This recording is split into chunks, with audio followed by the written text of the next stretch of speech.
बहू हमारे पुश्तैनी गहने तो नौकरानी लेकर भाग गई। मंजरी की मुंह दिखाई का दिन था। पूरा घर रोशनी से नहा रहा था। दरवाजे पर रंग बिरंगी झालरें लटक रही थी। आंगन में औरतों की चहक, मेहमानों की बातचीत और बच्चों की खिलखिलाहट से घर गूंज रहा था। रसोई से लगातार पकवानों की महक फैल रही थी। गर्मा गर्म पकड़ी, हलवा और इलायची की खुशबू। नए घर में कदम रखते ही मंजरी की आंखों में उत्सुकता झलक रही थी।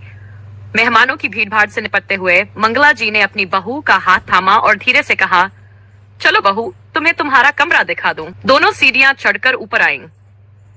कमरे में नई दीवारों पर ताजे फूलों की मालाएं टंगी थीं और पलंग पर लाल रंग का रेशमी चादर बिछा था। मंगला जी ने मुस्कुराते हुए अलमारी खोली और सुंदर से डिब्बे से एक जोड़ी कंगन निकालकर मंजरी के हाथों में पहना दिए। मंगला जी बोली, ये हमारे खानदानी कंगन हैं। बहू, हमारी परंपरा है कि बहू के मुंह दिखाई में ये जरूर दिए जाते हैं। फिर उनके चेहरे पर हल्की उदासी छा गई। काश हमारे सारे गहने होते तो आज तुम्हें और भी पुश्तैनी गहने देती, लेकिन क्या करूं।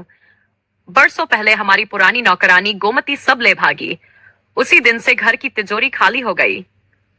उन्होंने गहरी सांस ली। हालांकि बाद में मैंने और गहने खरीदे, लेकिन मेरे मन में हमेशा एक कसक रह गई कि मैं अपने पुश्तैनी गहने नहीं संभाल पाई। मंजरी ने हैरानी से उनकी ओर देखा। उसके मन में सवालों की लहर उठी, मगर उसने कुछ कहा नहीं। मंगला जी कंगन पहनाकर उठने लगी तो मंजरी ने धीमे स्वर में कहा, मां जी, आपसे एक सवाल पूछना है। मंगला जी पलटी। पूछो बहू। मंजरी थोड़ी झिझकी, फिर बोली, आपने तब पुलिस में रिपोर्ट नहीं लिखवाई थी क्या? शायद गहने मिल जाते। मंगला जी के चेहरे पर एक पल को अजीब सी छाया उतर आई। गोमती, वह सिर्फ नौकरानी नहीं थी मंजरी, हमारे ही परिवार का हिस्सा थी। छोटी उम्र में ही उसके माता पिता गुजर गए थे। तब से वह इसी घर में पली बड़ी। मैंने उसे बेटी की तरह माना। हमारे बच्चों के साथ खेली कूदी थी। उसे देखकर कभी शक ही नहीं हुआ। शायद इसी भरोसे ने हमें अंधा बना दिया। उनकी आंखें कहीं दूर ठहर गईं। इसलिए जब वह अचानक गायब हुई और गहने भी नहीं मिले तो घर वालों ने समझा कि वही ले भागी। पुलिस में बात करने का मन ही नहीं हुआ, क्योंकि उसके खिलाफ एक शब्द बोलना भी अपने ही खून पर इल्जाम लगाने जैसा लगता था। मंगला जी की आवाज भारी हो उठी। उस घटना के बाद से मैं किसी पर आंख मूंद कर भरोसा नहीं कर पाती। कमरे में कुछ पल के लिए सन्नाटा छा गया। बाहर से आती मेहमानों की हंसी ठिठोली भी मंजरी को बहुत दूर की लग रही थी। उसके मन में सवाल और गहराते जा रहे थे। धीरे धीरे मेहमान जाने लगे थे। एक सप्ताह बीत चुका था। एक शाम मंजरी ने सोचा कि अब सास के लिए रसोई में जाकर कुछ चाय बना दे। रसोई में कदम रखते ही उसे हल्की ठंडी का एहसास हुआ।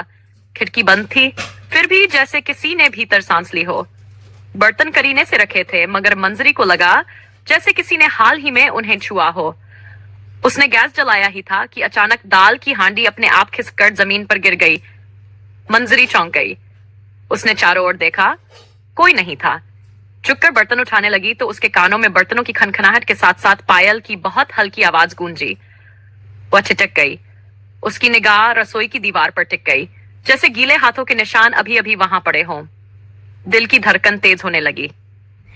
तभी बाहर से मंगला जी की आवाज आई, मंजरी बहू, चाय बन रही है ना? मंजरी ने घबराकर हाँ में जवाब दिया और जल्दी से चाय बनाई। रात गहरी हो चुकी थी। सब लोग सो गए थे। मंजरी को याद आया कि दूध चुरा कर रखा था, पर गैस बंद करना रह गया।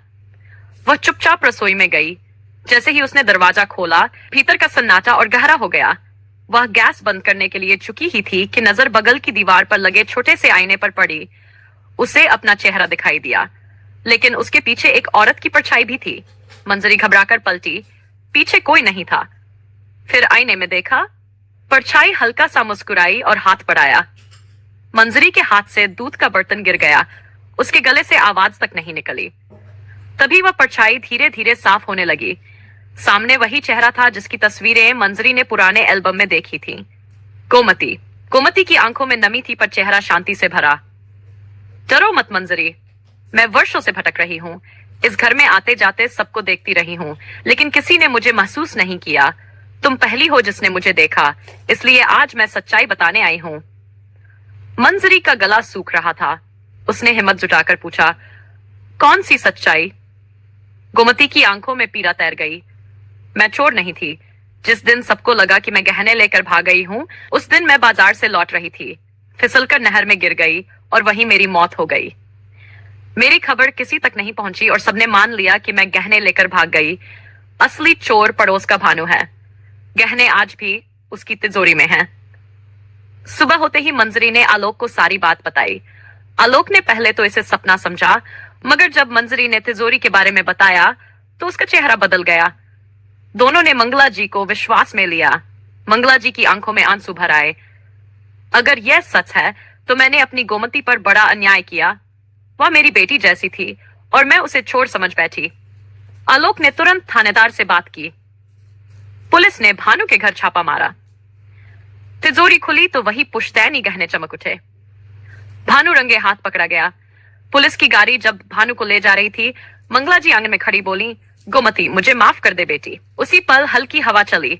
रसोई के आईने में गोमती की परछाई मुस्कुराई और धुंध की तरह मिट गई। घर में एक अजीब हल्कापन भर गया। मंजरी समझ गई कि गोमती की आत्मा अब मुक्त हो गई है।